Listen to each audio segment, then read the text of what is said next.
Hi, welcome back to the channel.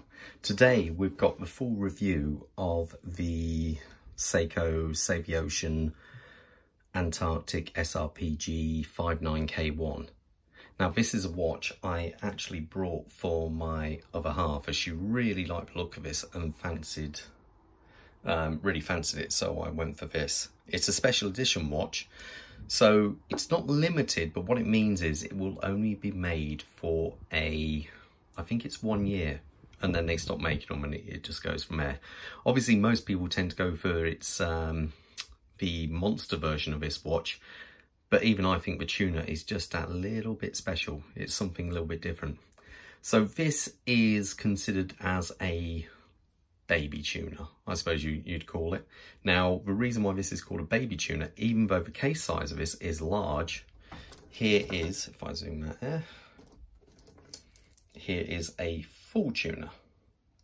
So it gives you the idea of the big difference. Now this looks actually quite small next to that, but if I compare it to sort of like a Seiko 5, let's see, you can see there's a Seiko 5, there's not a big difference. If I actually measure this, it gives you like, it'll really show it up. So if I go, let's just see. So across, we're talking 43mm. Lug to lug is tiny on this watch, and that's what always is the secret with the tuners. So 43.6 and thickness is 13.8. So it's actually surprisingly slim. Tuners don't actually look that slim because of this flat-sidedness to them. But when you compare it to an MM200, you can actually see it is actually quite slim. Or something which is, this one here, it is actually very slim. Now, this watch doesn't have the standard Tuna quartz movement, but this actually has the automatic, which in this one is a 4R35, which is the same as what you find in the Seiko Fine range. And from what I find, the whole big thing with this watch is simply that dial.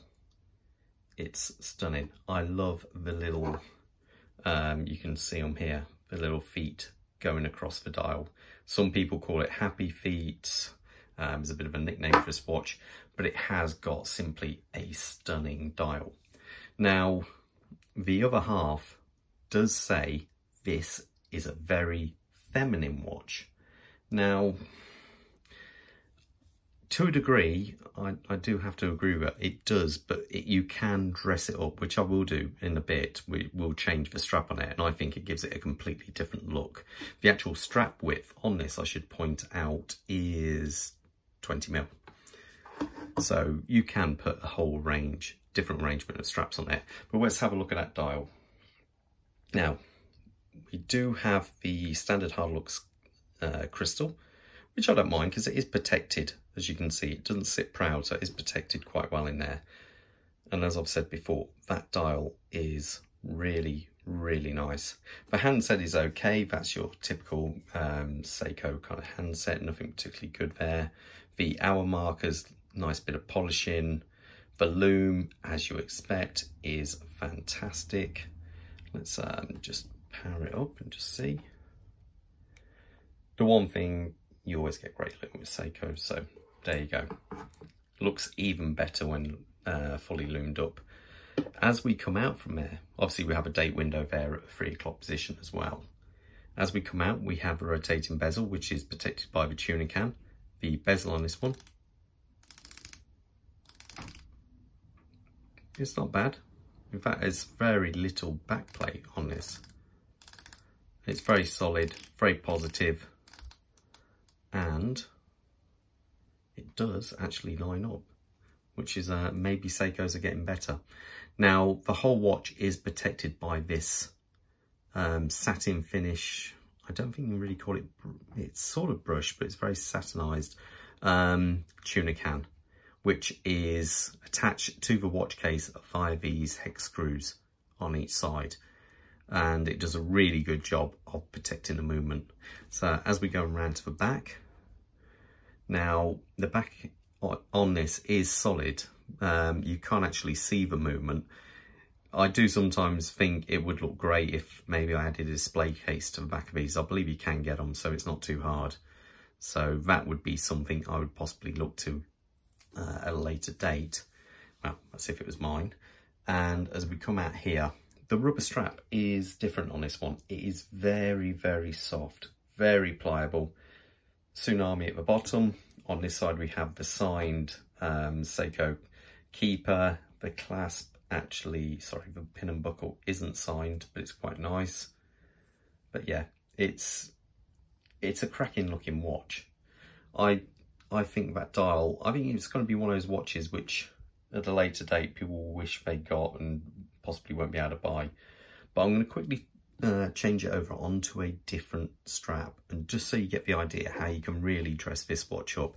The one good thing on this, you do have the access to the spring bars, which are here, where it makes it a lot easier. Oh, one thing I should have said, it's also a 200-meter diver.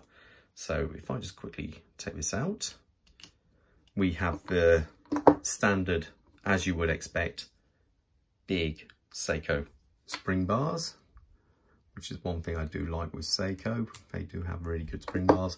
And I'm going to put one of these straps on here. Still a Seiko, but just so you can get the idea of the difference a strap can make to this watch.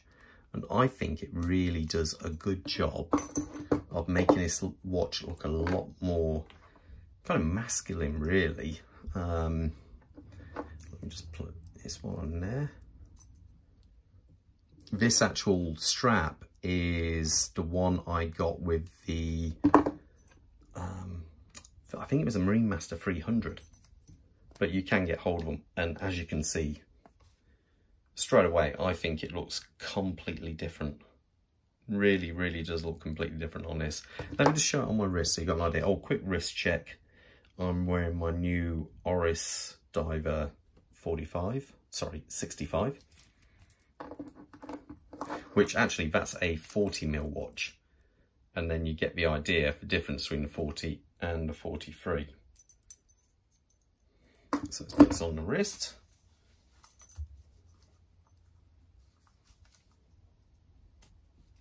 There we go. And that's it on the wrist there. But I think with the, let me get a bit more light on there, the black rubber strap, I actually do prefer it.